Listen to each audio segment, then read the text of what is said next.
Hey guys, Scott here. Today I'm going to talk about queue times in DBD again, but less of a rant style and more of like an actual informed video now with some structure here. So the reason I wanted to do this is because yesterday when I was streaming, someone suggested a video to me, and it was by Yahtzee, who usually reviews games and stuff like that. But it was a personal experience video about how he actually enjoys Dead by Daylight, which is a very cursed sentence for really anyone to hear. So I watched it. It was just a quick, 7-minute video of how he enjoys the casual survivor experience, and he doesn't touch killer. And the reason he doesn't touch killer is because he doesn't want that feeling of a bunch of people thinking he's an absolute idiot. And killer definitely has that far more than survivor. It still happens on survivor, don't get me wrong. Like if you miss a pallet save or a flashlight save or something, there are plenty of things you can do on survivor that people will look at you and, call you an idiot for. But it's far more likely on killer. It's more humiliating on killer, things like that. So that's why he was basically explaining that he enjoys playing casual survivor because there's no voice chat, there's no pressure. It's just more of an immersive experience, which is probably, I would say, the majority of the player base kind of shares that opinion, because the majority of the player base are not 10,000 hour diehard players. They're just casual players exactly like that. So the video itself, it's fine and all, but it's not really worthy of a discussion. What I want to talk about is the comment section in that video. Now, the comment section of that video almost unanimously made the same general comment or vibe of, well, of course you enjoy Dead by Daylight. You're playing Survivor. Survivor is the better role. It's more chill. It's easier. There's less to worry about, things like that. People want to play Survivor more. Survivor's the more enjoyable role. And, that was the overall sentiment in the comment section pretty much unanimously. I mean, maybe not 100%, but very close. Everyone was kind of saying that same type of thing.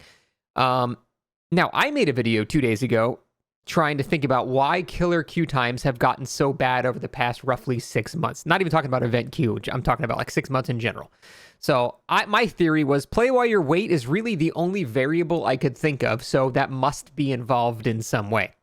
And in my comment section, we had the opposite. People were going, no, you fucking idiot. It's because Survivor now is miserable to play. It's stale. Nothing has changed. And now Killer is the more engaging, fun experience that people want to play. More people want to play Killer now, not Survivor. So we have completely opposing opinions on the subject. And it's not because there's obviously nuance to that discussion, right? Depends who you ask. If you ask a Blight main what he thinks about the Killer role, he's probably going to say, Killer's fine. I'm not struggling with that at all. If you're talking to a trapper or a pig main, they're probably going to have a different story. Conversely, on the Survivor side, if you talk to someone that only plays solo queue, they're going to say Survivor's miserable. I hate it. If you talk to someone that plays only in a 4-man, Survivor's great. It's super easy. It depends on who you ask. But the interesting thing about this was the comment sections were just sort of unanimous to both. On his video, it was everyone saying Survivor is better. On my video, everyone was saying Killer was better. And they were trying to say it's not because of play while you wait. And that's the main experience. So I wanted to look into how is that possible? How do we have two opposing viewpoints? Because they can't both be true, really. So the first most obvious explanation is that Yahtzee's audience is more casual, which would make sense. He's not a dedicated DBD channel. Therefore, his viewers are far less likely to be dedicated DBD players. Now, my audience is far more likely to be dedicated players or people that I've played at some point. They've got some hours under their belt for Dead by Daylight. It's just, an obvious explanation there. So that would make sense for his perspective, because I think most people will agree at lower MMRs and when everyone's new to the game, the Killer wins a lot more than the Survivor. Survivors have no idea what they're doing, and for Killer, at the very least, you understand you gotta walk to someone and click your mouse down to hit them. It's a lot easier to understand Killer at the lower level, I think. And I think most people would agree that Killers are winning more at low MMR. So that makes sense for his audience, for them to be saying something like that. But then when we come to my audience, people are saying that Killer is the better role now. Survivor is stale. That's one of the arguments made. But Killer is the more enjoyable role now, and that's why more people are playing it. But you would think if you have a more dedicated player base, they're more likely to be higher MMR, at which point Killer becomes notably weaker. So that's an already weird disparity there that I can't quite explain that's the case. But it seems like the overarching main argument that a lot of people are making is that the reason that killer queue times are so bad now, these are for people that don't agree it has anything to do with play while you wait. I'm talking about dissenting opinions. They are saying that Survivor has just gotten stale. There's been no meta shakeup. It's just been the same thing for a while. So people are starting to gravitate more towards Killer. And some people are saying because of play while you wait, more people are experimenting with Killer, which that also doesn't make any sense because that would only be true if the opposite were the case for queue times. Right now, it's killers experimenting in Survivor, not survivors experimenting in killer. To me, that doesn't, maybe I'm stupid or something, but that doesn't make any sense. Because if the killer queue times are really, really good, you wouldn't use play while you wait. You would just play killer. So that doesn't, that argument, I never understood. It doesn't make any sense. But talking about the disparity between like the comment section and stuff like that, it's the staleness that is commonly talked about here. So my counterpoint to the argument that the reason killer queues are so bad is because Survivor is so stale is why now? Survivor gameplay has not changed in a decade. Ever since 2016, you are running around pieces of wood and jumping through windows. You've been doing the same thing for 10 years. Nothing really major has changed with the core gameplay loop. And in fact, the only real things that have changed with the core gameplay loop of DBD are things that benefit survivors. The anti-tunnel feature, the anti-camp feature, the survivor UI for solo queue and stuff like that. Every blanket gameplay change that has been made has made Survivor better, not worse. Obviously, things like map design and stuff like that, where there's not 79 pallets anymore, now there's only 78.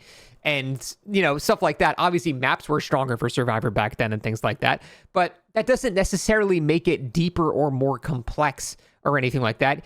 The truth is you're still doing the same things that you've been doing. So my question is, why now? Why the past 6 months is it the worst that it's ever been? Why wasn't the game stale in 2023 or 2024 or 2025? Why right now is it suddenly determined to be stale? It's been stale for 10 years, in my opinion. Other than a new shiny perk you might get to mess around with for a month before it's nerfed or something like that, the core gameplay is still the exact same. So I'm starting to try to think broader than that. Okay, maybe like what's specifically happening in the past 6 months? Well, maybe like, you know, past 6 months to a year. Maybe it's the most recent killers that have come out that people really hate and that's all they see. So therefore, they don't want to encounter those killers and thus they're deciding to play more killer themselves so they don't have to encounter it. Maybe that's the case. So if we look at like the killers that have come out in the past year, there's like Crossu and Henry, and Springtrap just about, and Judgment obviously isn't out yet. And then we have Jason. So Jason, I will agree people pretty unanimously dislike, but also as a quick aside to Jason, exactly what I said would happen is happening, where his kill rate was insanely high. People were using kill rates to justify him being nerfed. But if you look now, it has dropped massively. Again, I know we're using Nightlight, which is not 100% accurate, but Nightlight is still accurate to itself. If we're comparing old Nightlight data with current Nightlight data, it still paints a pretty rough picture of what we're looking at. And Jason's kill rate has dropped to, 50%. So I knew people just needed time to understand how to go against them, and now he's fine. But random aside for Jason. But Jason was a killer that people didn't really like going against, so that's fair. But then we look at other killers that people hate that have come out somewhat recently. Crossu, super hated by everybody, understandably so. Crossu sucks to go against. Henry, understandably hated by a lot of people. People don't like just the pure guesswork a lot of the time, so that's fine. But if we look at the actual play rates, and again, I know Nightlight's not crystal clear accurate here, but Crossu, nobody plays at all. Henry, it's still on the lower half of the played killers. He's actually below average.